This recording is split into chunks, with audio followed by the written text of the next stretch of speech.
Hey, yo, this is a new episode of the All Time Podcast. Listen to these guys, they're awesome.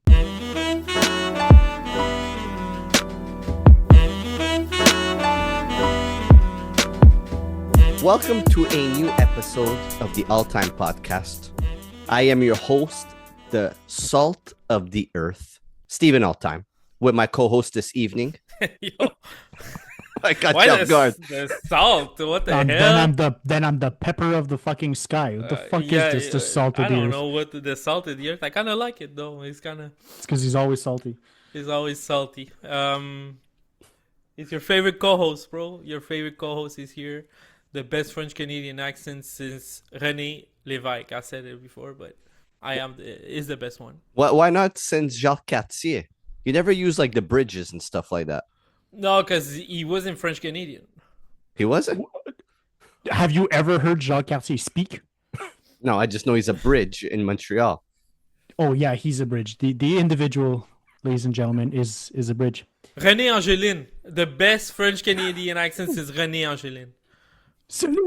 And if nobody knows who that is Celine Dion's husband, who was 50 years older than her. Whoa, that's taboo. Yep, very taboo. And our other co-host. Yeah, I'm the pepper of the sky, the adobo seasoning of the ocean, the whatever fucking seasoning you want to put. I'm the chili crisp of the podcast, whatever the fuck you want to call it. And you can't get more sarcastic than Flip Phone Derek. No, there's no such thing. I was born and bred this way. It's pure sarcasm, 100% all the time. Yeah, nothing else to add. Boys, good to have you back. But before we get into the review of the evening, I am going to give the floor to Mr. Sublime, Dean Malenko. Yeah, I want to just give a quick shout out to the other side, to Bo Luders that just passed away. He was the guitarist, guitarist, is right? Guitarist. I'm the best French Canadian accents. From Arms Away, and he was the co-host of Hard Lore, one of my favorite music podcasts for years now. Big name in the hardcore scene, especially in Chicago. And yeah, man, it's a surreal moment because I learned about him passing away while I'm listening to his podcast that just released. So it was like a surreal moment of like, it's happening in real time. It happened today, and I'm listening to the new episode. Like, it's crazy. So just a shout out to him, man. And it's sad, man. 38 years old. So when people need help, you never know what people are going through, man. So reach out to your friends, and always don't be afraid to talk about how you're feeling. Yep. I couldn't agree with you more. You have absolutely no idea what people are going through, even if on the surface they're podcasting, they're laughing, they're interviewing their favorite artist, somebody that influenced them, they're hanging out with people. You have absolutely no idea what's going on. Bo was always like in a good mood. He's like, everything seemed to always be clicking, you know. He's making this. He probably had the biggest podcast in hardcore music, and probably in music he's probably top 3. And passing away like that, man, sad. Yeah. Condolences to his family, friends, to all the fans of the podcast, the Malenko as well. Yeah, it's never easy to hear those things, you know. As we get older, there's going to be artists that influenced us, in this case podcasters that influenced us, that are going to go, and to go in such a sudden and tragic way is always a shock, and it's very unfortunate. But as both Malenko and Steven said, reach out. There's no shame in asking for help. There's no shame in saying how you feel, and there's no shame in checking up on your friends either. Yep. So yeah, it's really tough. Condolences to everyone. Yeah, absolutely. Rest in peace to him, and his contribution to the music, the hardcore scene, and the podcast world. On that note, let's get into the review of the evening. Someone who we review consistently on this podcast, and we review consistently this artist because of the quality of music that he continuously, year after year, puts out. And when I sent this to the boys in our group chat, somebody in the group chat said that Ferris Blusa, and then said nothing else. So if you didn't already know, we are talking about the new Ferris Blusa and Swab. If I could cry, I swear I would. And that title made me think, I have a hard time crying. I don't really cry. It's actually something very tough to do. I think the only time I've ever really cried my eyes out were the passing of my uncle and in the movie Click when Adam Sandler dies. Click. No, me, I'm pretty easy to cry. Really? I've never seen you cry. I can cry to music. Yeah, you've seen me cry. Yeah, I'm with Maleko on that one. The music. Yeah. If not so much. It's not even sad music. Yeah, no, oh, dude, the amount of times I've shed a tear or my eyes welled up on like a metal breakdown. Yeah. It's countless.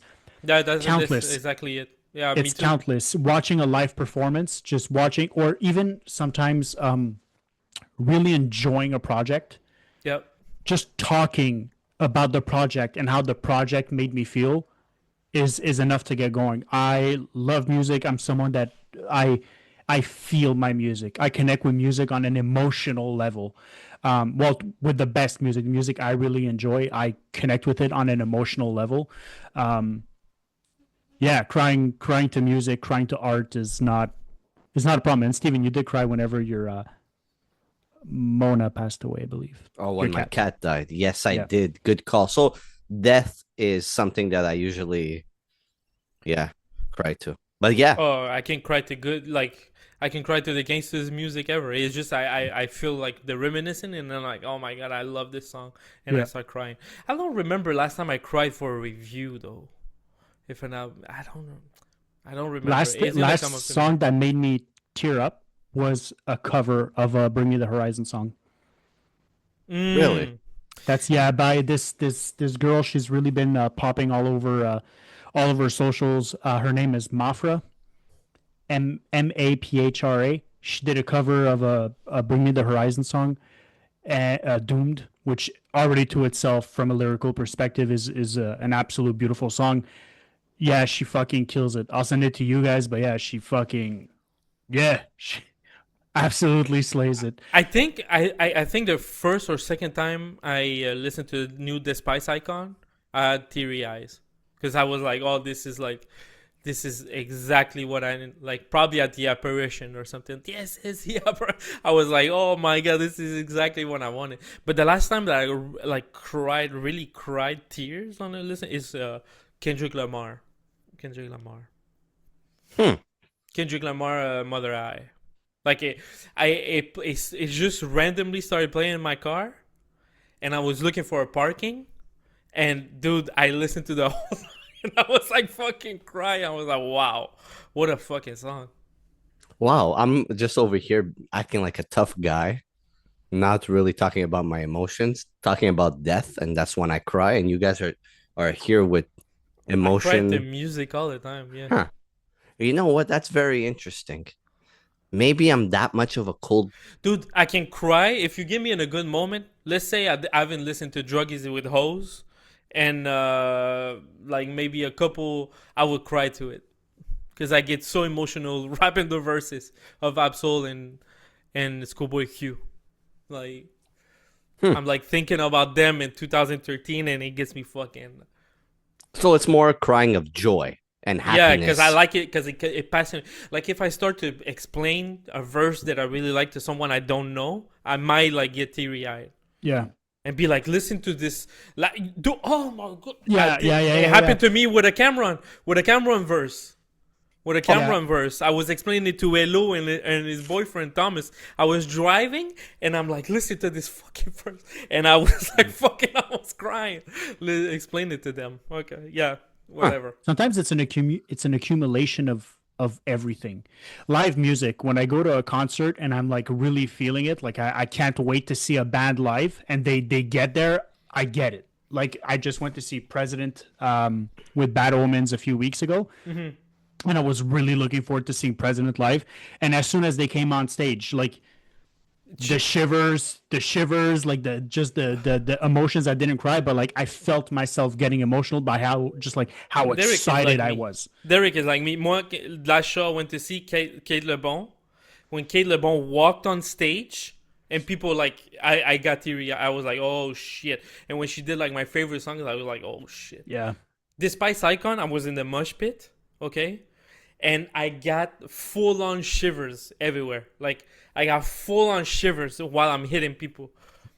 Like, it was crazy. It was a long time since I felt that. Like, full-on shivers, and I'm fucking hitting people. Yeah. Maybe I need to check myself or something. Look, I'm in the same bag as Ferris Blusa, right? Yeah. What a title. What a title. He always has such emotional, impactful titles that no other artists really use. And they're also lengthy titles, right? Like, all his titles have some meaning to it. So when you discover If I Could Cry, I Swear I Would, you're kind of like, okay, which type of album am I going to get myself into? Right? Yeah, you get a reflection just based off the title. You're like, oh, what does he mean by that? Where is he going? Like, how do I relate to that? Whereas like sometimes other albums, they just have a title and you're like, oh, it's just a title. I feel like the work that he puts into picking a title for his projects, there's something to it. I think it's made to incite reflection. Yeah, absolutely. And I'm like, I was looking at the titles, like he had Let Go and Let God, To God Be the Glory, So Help Me God. And that's when I saw God. So there's a lot of reflection in his titles. And this one doesn't really have God in the title. So I was also wondering, what are we going to get? Which side of Ferris Blusa we're going to get? And let's talk about Swab real quick. Swab is a producer who's been producing for a very long time.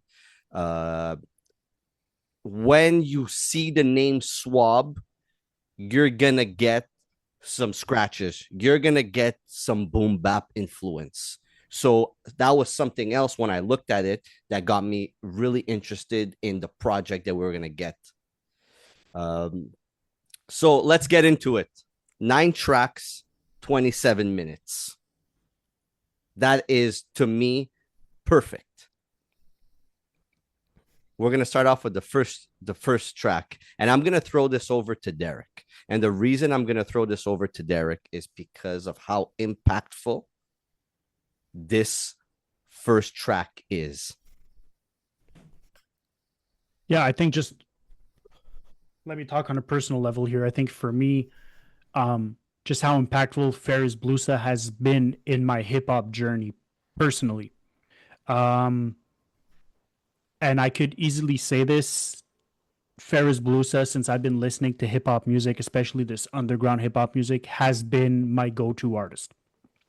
I mean, there's like 2 or 3 that are a constant kind of like rotation, but Ferris Blusa, just by the strength and the volume of projects he's been taking out, his projects are really easy to put on. I connect with all of his projects. I love the music he puts out. And this project for me was just really stood out as well. Pay Your Tights is, I didn't know where he was going to go with the title of this album. And I was afraid that the first song was going to be another one, like another intro, as we've so many times I've seen in the past of just a musical intro with absolutely nothing, but he didn't. Started off right away. And like I said, if you're going to put 9 songs, 7 songs, 8 songs, start off right away. Start your album off right away, which he did with that. I just want to shout out the production as well. I think this is my first Swab project produced that I've heard. And I thoroughly enjoyed this. It's just a good enough blend of the modern, of the bass, and getting some scratches, some old school scratches in there, which I really, really enjoy. If you know anything about me, I do love good scratches. Um,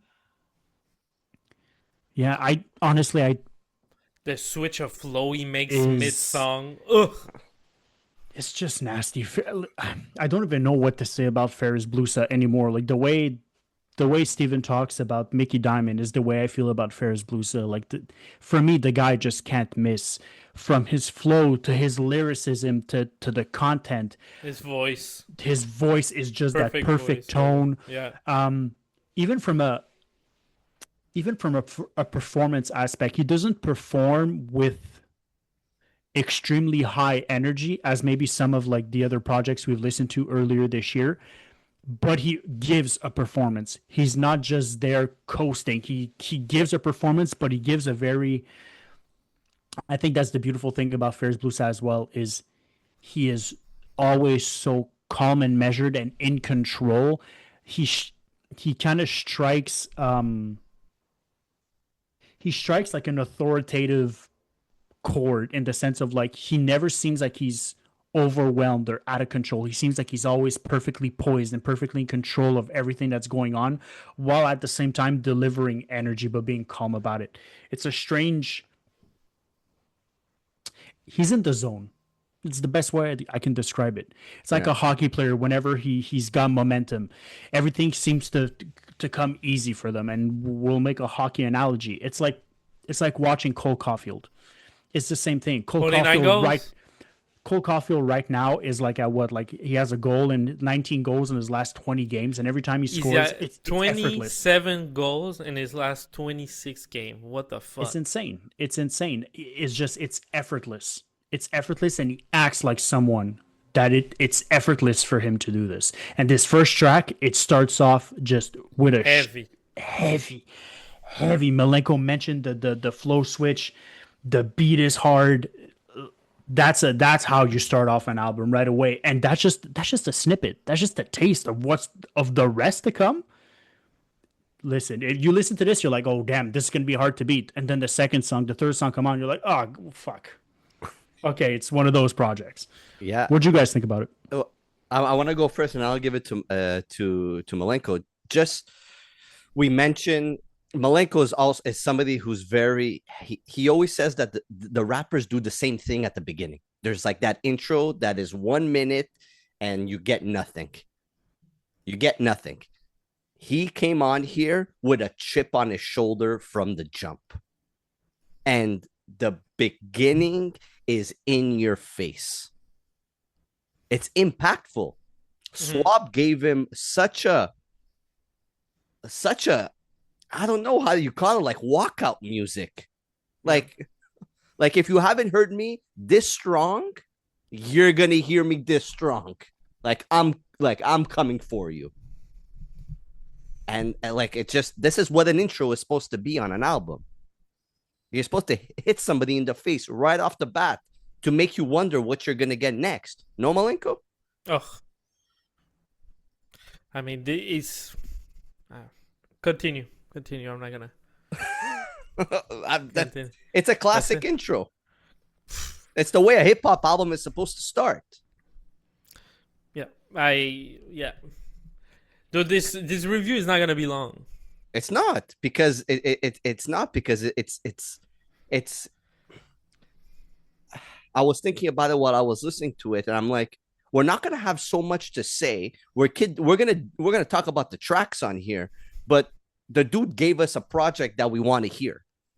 He gave us a boom bap type of hip hop album with scratches, okay, that are out of this world. That when an artist puts out so many different albums, you're kind of like, okay, what is he gonna give to us next? Yes, he has songs that are kind of in the same zone, in the same genre as this, but there was something uplifting about Swab's production. Like let's look at Bernie Mac, for instance, song number 2. Yeah, that fucking song pissed me off because I don't know what the I know that sample. Yeah. Where that lyric come from? I think it's Ghetto Boys. I think it's Scarface. It's Scarface. Yeah, it's Scarface. Because it's so.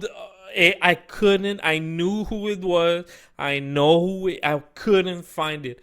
I'm Bernie Mac. If you want to play, like I knew it. I was like, I know what is it, but the way. I mean, fuck. What a beat. What a fucking it's song. old school boom bap hip hop. You know, I can say it now. I can say it now, but for me, the highlight of this, because I know the quality of Ferris Blusa, what he can bring, Swab beats throughout this, 10 out of 10. 10 out of 10. 10 out of 10. That's what the fuck a beat is supposed to be. There's progression. There's cuts in there. There's always something added, taken out. There's nothing in a fucking moment right now that we're living, that the fucking thing is that everything needs to be simple and looped for fucking 3 minutes, but they don't want to loop it. So because it's a loop, they do the song for 2 minutes because they don't know what the fuck to do, and it's all vocal samples. It's like Kanye West without the $1 million samples, right? They all want to do those fucking beats. I get it. It's fun. The drumless, okay, good. God bless fucking Superior to have like a little bit of drumless that is on another level. They're trying to do something new about it, but this is what fucking hip hop is. These boom bap beats, okay, are excellent throughout. The transition between like a bath salt and break bread. That's what I want to hear. That's what I want to hear in fucking albums, bro. Ferris Blusa and Swab gave us 9 quality songs, quality project. Everything is mixed perfectly. The vocals, perfectly. Everything is good. This is what the level should be for hip-hop albums. It's simple as that. Simple as that. This is what it's supposed to be. Exactly it. Bro, those beats throughout, there's a million examples that he added bass for fucking 2 notes of bass, and that note never come back. He gave, I don't know what song it is, but he just slaps 2 notes of bass here and there. Nice cuts, the transitions are good, and there's fucking progression. Like, fuck, how difficult it is. So Swab, I fucking lift my hat to you. 10 out of fucking 10. You killed this shit 110%. And to give this to Ferris Blusa, you couldn't fucking give it. Ferris Blusa, you know the lyrical sword thing that everybody says in rap? You know, there's always a metaphor of having the lyrical sword. Ferris Blusa, he had a lyrical sword. It would be like a Final Fantasy VII type of fucking sword. Yeah, Those it's a ones claymore. those ones that are like 8 foot fucking tall with the fucking. That's exactly what it is. Jesus Christ. And he doesn't fucking. You don't have to go watch read a dictionary after. You don't need to know what fucking reference he talked about. Like, what the hell? No lingo here. It's all simple, straight to your fucking face. And that's it. And you take the bar and that's it. It's there for you. That's the review for the album for me. The songs here are fucking insane. A to Z. Yeah.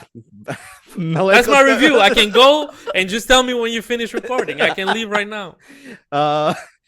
Bernie Mac, we said it. Malenko took it off, but like Bernie Mac, Derek, I saw your face. Let's quote the Raven, Nevermore.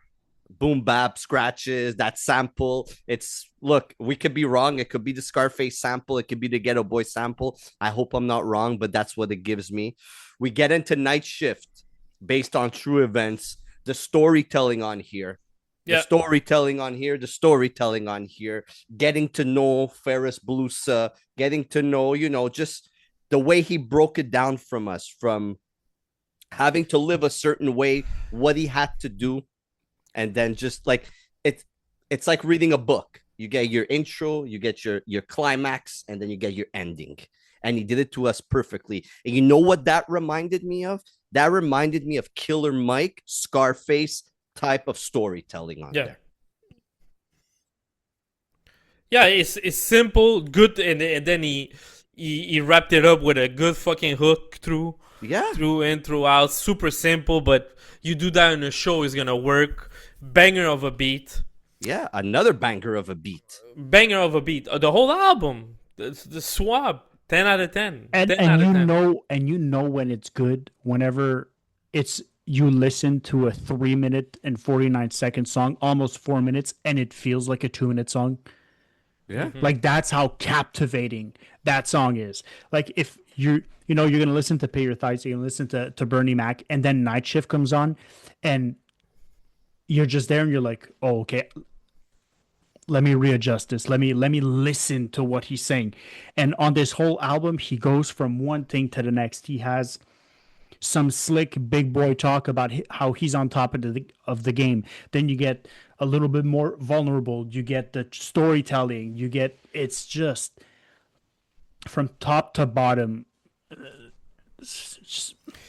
Yeah, it's just like the lyrics again. Like he gets you so many good bars, but the way he said it, like, life never gave me lemons or no fucking lemonade. Like, I didn't have a place to stay. My bed was never made. Simple as fuck, but you understand it and right away. Yeah. Where he comes from. And, like, he live in a fucking a way, so he doesn't know what to do. He has to stick up. It's a stick-up kid fucking answer. Yeah. Till the end, till where he got caught. Yep. Right? It's just a great story. I put my hands up. I guess I didn't put them high enough. Yeah. It's just like you get it's so sometimes the best way to communicate a message, and we're all in management here. The best way to communicate a message is to keep it simple. Yeah. That's how people understand. And this album, and I feel like calling it simple is under explaining and overshadowing. There's a level of mastery that's required from a narrator and a lyricist to try and control his pen to make it simple and deliver a message that's straight to the point. We're in the hip hop community. Sometimes they take 16 different ways to get to a message, and that's all fine and dandy. Don't get me wrong. I have nothing wrong with that. But there's something raw with a simple, straight, in your face. You, like Malenko said, you don't have to get a dictionary. You don't have to have watched an obscure show in the 80s to understand a reference. It's there, it's approachable, you get it, and you're like, God damn. That's one of those albums where you're listening to it and you're doing something, you're like, what the fuck did he say? And then you just reverse it, you're like, God damn, I get that. I get that. It's easy, it's approachable, and switching off of Night Shift to go to Child of God, which is just cutting edge. Is fucking that Child of God is that's my standout track on this whole project. The beat is fucking insane. The lyricism, the bars, they know my lines verbatim. There's there's another one. They go forward, but they're all small Tatums. Oh, come on. Yeah. It's cutting edge. I wrote that in my notes. I wrote Child of God is cutting edge with vocals to start off the track, and then the beat drops, and it's nothing short of impactful with heavy drums. That's when we talk about with Malenko's 10 on 10 for the beats on here. Those beats gave Ferris Blusa charisma and confidence. And he's the best in that pocket. Yeah. He stands out in that pocket. And then we get into Bath Salts. And the transition from Child of God to Bath Salt is perfect too. It's like seamless. He just faded out, and the way he comes back with the cuts on Bath Salt, this is a perfect transition. Simple but fucking perfect transition. And that's Bath Salt. Bath Salt is my highlight for me. I love that song. The howling. That howling on the track. Yeah. And Ferris Blusa uses a different flow on there. Yeah. He gives us a different flow over that female howling. Yeah. And call him Steve Jobs. He ride around in 02. And then, like, Malenko, you said something before about the production where he uses something and then removes it. The hidden keys on this track. Mm-hmm. And then we get Break Bread. That's stand out to me. That stand out to me. The two next songs to me are some of Ferris Blusa's best work. No? Yeah. We could all agree on there. Yeah. All of it's fucking fantastic, to be honest. You know, heavy drums. You get the jazziness in it. He's talking on that song like a veteran MC. That he can stand toe to toe with so many of the old school MCs. He's in that pocket on here. Oh. He gives me that energy. You know? Like I love and I love that it's like a minute 32. Break Bread, ribs, and $100 bills. Yeah. Yeah. Yeah. Oh, you talked to Break Bread already? I thought we were still on Bath Salts. But Bath Salts with the minute 32 and the flow switching in the middle part at the end. Oof. Yeah, and Break Bread. I mean, that's for me the highlight. Bath Salt and Break Bread are the ones that I go constantly. That was my favorite part of the album. I was like, yes, let's do it. I love those. Transition is great. And that's the bit beat by Swab. Break Bread to me. The transitions, the way the cuts are made on those, the way he adds stuff. He added saxophone in there, like a minute in the beat. You fade in the lyric, fade in the voices, fade out the voices, repeat the drum. Yeah, you get soul and Interesting, yeah. Interesting layering. Like your ear keeps going. You know, you need those, bro. You need those. You need those, man. For people that I listen to all type of music. My favorite part about metal is how the drummers can always be doing transition and like fucking switching up and that's genius. Use that for the drumming in hip hop. Why not? Why not? I don't get it. I never understood that. And Break Bread is a perfect example of why you need to switch it up sometimes, man. A Swab, 10 out of 10 beats. I'm gonna say it all throughout. 10 out of 10 beats.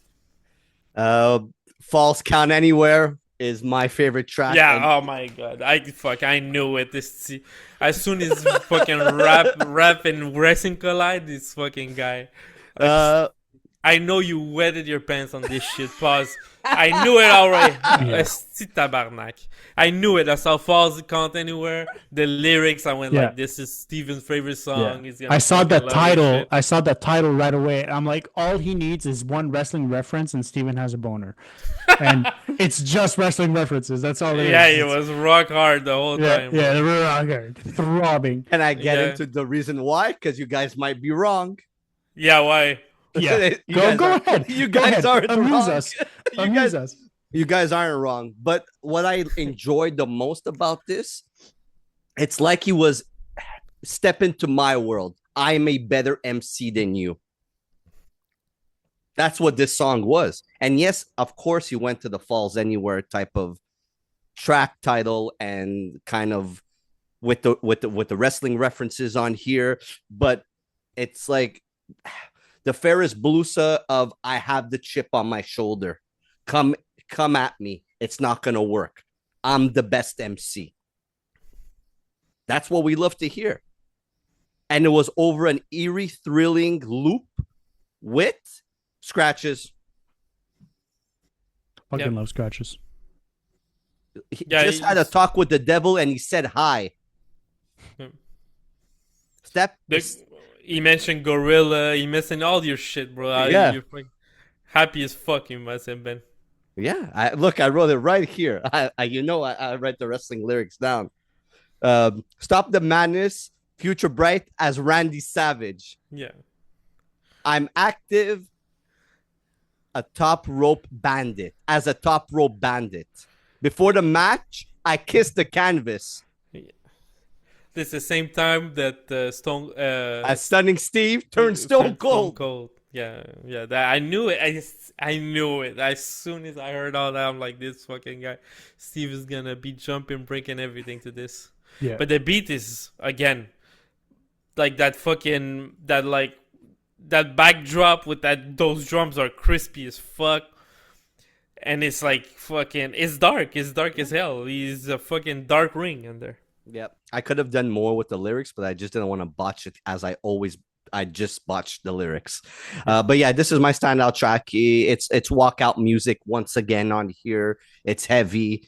And it's the word for this song before we get into Yams and Alamo is it's powerful. The album is powerful. And then we get into Yams, and that's on some Prince of Persia flute type of beat, sample, whatever. Prince of Persia. you hear that flute on there. It reminds me exactly of that. And again, he comes strong on there. He has that repetitive hook. He has everything on there. That song was just amazing. I thought that was the end of the album. I swear to you, I thought that when I heard Yams, I'm like, okay, wonderful. We don't have anything else after this. And then he hits us with Alamo. And then he hits us with the perfect way to end off an album. Has not the same energy as the rest of the album. It's a perfect, this is the end of my album. Slower type of beat. He's introspective on here. He's talking about the growth in his music. I don't know what else to tell you. Derek? Yeah. I don't know what else to say about Ferris Blusa. Last year, I think from a collective works perspective, I think Ferris Blusa was number one for me in terms of just all the projects that he took out. He didn't miss last year. Were there some projects that were better than others? Yes, of course. This is what we do. We're in the rating reviewing space. And I was really curious if he was going to release this year, how it would follow up to the stellar 2025 that he had. And so far, this album is, it's insane. Right before we got online, everyone was like, I was like, oh, I'm not going to say much, which I didn't. And they're like, oh, did you not listen to the album too much? I was like, I listened to it about 12, 13 times. It's that kind of project. You start it and it ends really quickly, and then you just restart it. It's the only thing that you know how to do. You just press repeat right away. You don't even think about what's next. You just press repeat. You're like, whatever I just listened to, I want to listen to again. And like Malenko said, I didn't know Swab. I didn't. After this, I want to listen to everything he's done. Like that, it's as simple as that. You have listened to him without knowing it's him.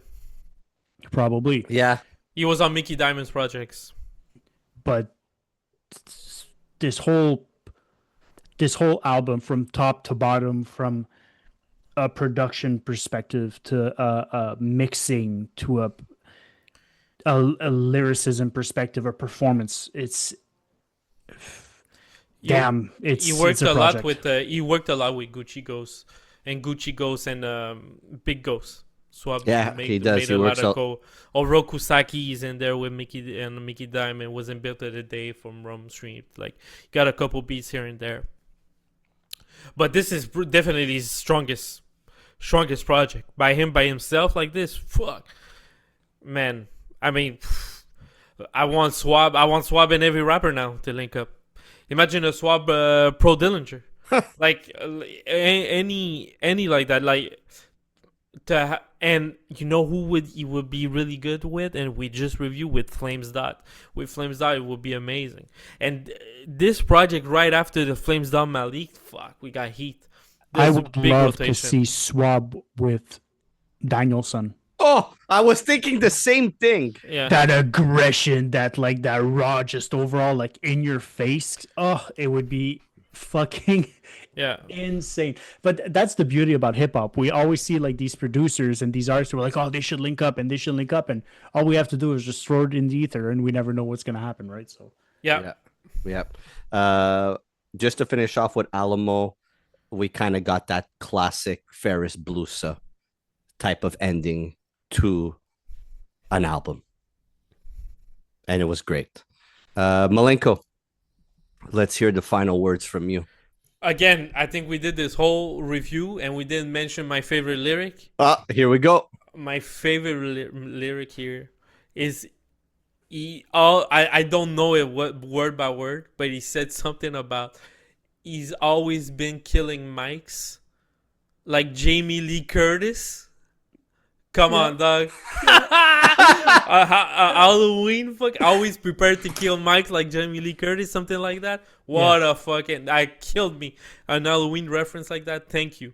And I never heard that one. So yeah, again, you can replay. Go back. I'm not gonna say much. Just go back, replay the whole rant that I went through. But I think this is the standard album should be. I love this. I would have preferred 11 songs. I would love like an 11 song, 37 minutes. But what we got was great from front to end. So for me, my score is a simple 8.5 out of 10. Derek? Release this on CD, please. You know I need it. I need it. I want it. This for me is, I don't want to say landslide, but very close to. We are the 3rd of April 2026, and this is by far my project of the year. Whoa! Over J. Cole to fall off. J. Cole actually gave a really good interview on a podcast not too long ago. Dude, he pissed me off. He pissed me off. I don't want to start that. He pissed me off. I fucking hate him. Since that interview, I hate him more. Fuck, I hate him. I'm sorry. I don't hate him. No, but whatever. Good. Yeah, I think if you were to look at, personally for me, which artists are ready or are poised to take that next step in terms of like having more people click on them, I think for me personally, I think Ferris Blusa is not by a long shot, but he's the closest one to having the possibility of having a mainstream career while also maybe not having a mainstream career, but bringing the underground to the mainstream. I think he's the closest one. He's the most approachable one. He's the one that I could give to anyone. And people were like, did you fucking hear that? I was like, I'm the one that gave you the project, asshole. Yeah, for me, I think, project of the year, 9.5. Wow. It's fucking amazing. Wow. I love it. Derek. Look, we didn't talk about the cover, but his covers are always intriguing. His covers are always, you're like, fuck, what is this dude gonna, like, is he gonna attack me just looking at that cover? Like, what are we gonna get from him? And I keep looking at that cover, and the album and the cover, once again, meshes super well together. And I'm looking at this project. I'm looking at the songs. I'm listening to what you boys have to say. The production, Malenko, I agree with you 110%. The production on here is 10 out of 10. 10 out of 10. Perfect. If from Swab was incredible. I want to hear. I want to hear every single rapper that I love to work with Swab, because he might give them their best project, because it sounds this fucking incredible on here. Songs that stick out to me: Child of God, Into Bath Salts, Into Break Bread, Into Falcon Anywhere. Fucking the transition on here was just impeccable. Just impeccable. That's how you produce music. That's how you put beats together. That's how you take an artist, you listen to how he flows, what the tone of his voice is, and then you make the music around him to sound a certain way. And Swab did an excellent job on there. Ferris Blusa is an incredible artist. Derek, you said it. We want more people to listen to Ferris Blusa. We want more people to acknowledge Ferris Blusa, to know who Ferris Blusa is. I feel that he just goes under the radar all the time. When we do lists at the end of the year, when we talk with a bunch of people, when we ask people for their list, when we, like, every time there's conversation, nobody ever talks about Ferris Blusa. We are the only people on here that talk about Ferris Blusa. Am I wrong or am I right, boys? Just say yes or no. No, I absolutely agree. Absolutely agree. I remember when we did the exercise last year. I did my list. Ferris Blusa is on the list. Ferris Blusa was absolutely on the list. And we've mentioned this before. I'm new to all this, and to my untrained ears, this, for me, is what hip hop's about. This is what I love. Catchy beats, good production, good bars, good performance. This album is a total package, and like Malenko said, if you're a hip hop artist or you're a producer and you think you have a good project, listen to this album. That's the barometer. That's the barometer. That is, for me, a blueprint on how you should craft a good hip hop album. Yes, you might be a little bit more lyrically inclined, like a Ransom. Yes, you might be just have a different vibe, a different energy, like a Mickey Diamond. Yes, you could maybe be like the big boy, slick drug talk. Maybe. But there's guys out there doing it on this level. I think of a Ferris Blusa. I think of Coast Contra. I think of Danielson. I think of guys like that who just offer high quality music, high quality projects, well crafted projects, good energy. And I think those people should be shooting straight for the moon. To be honest, more people need to listen to them. More people need to, like Steven said, more people need to acknowledge it. This is something I could play this in a car. I could play this on a boombox. I could play this in my headphones. I could play this anywhere. I'm going to enjoy it no matter the medium, and more people need to. On that note, my score is a 9 out of 10. My only and it's the same thing as Malenko. I want more. I want 10, 11. I want 30 minutes. That's just the way I was built. That's just what I want. But when I saw that the Yams wasn't the last song and we got Alamo, it kind of was like, oh, this is a little bit extra. But hey, this dude knows how to rap. This dude knows how to flow. This dude knows how to give us albums. Please continue on there. I want to hear more Swab and Ferris Blusa. That's a tag team that I want to continue to always have. And this is going to be on repeat. Listen to it. Since it came out, I've been listening to it daily. Yep. Same. On that note, boys, we'll be back next week. Yep. We New got episodes. Yeah. More stuff to review. More. Get ready for next week. Yep. Next week is going to be something. And then the week after, we got shit planned out. And where the fuck is Stove God? Where's Stove God Cooks? Yeah, where is the album? And we're going to review the Kanye West Bully. And that's the episode where Malenko's going to do it all alone again. So I'll do it, Malenko. I don't give a fuck. I'll listen to anything. I don't listen to Kanye West. But the best way to hear us talk about this music is if you like and subscribe. Like, subscribe, please It's the leave a best comment. Tell us what's your subscribe. review on this. Did you listen to this album? Yeah. Do you hate me talking shit again? What's wrong? Yeah. Why Talk is shit in Malenko the- always swearing? It's not the Scarface movie. Talk shit in the comments. We'll respond. Easy peasy lemon squeezy. If you want to say what do 3 white guys know about hip hop, go right ahead. We'll take it. I'm in the comments. I know what's up. I know what's going on. But don't hesitate, man. Reach out.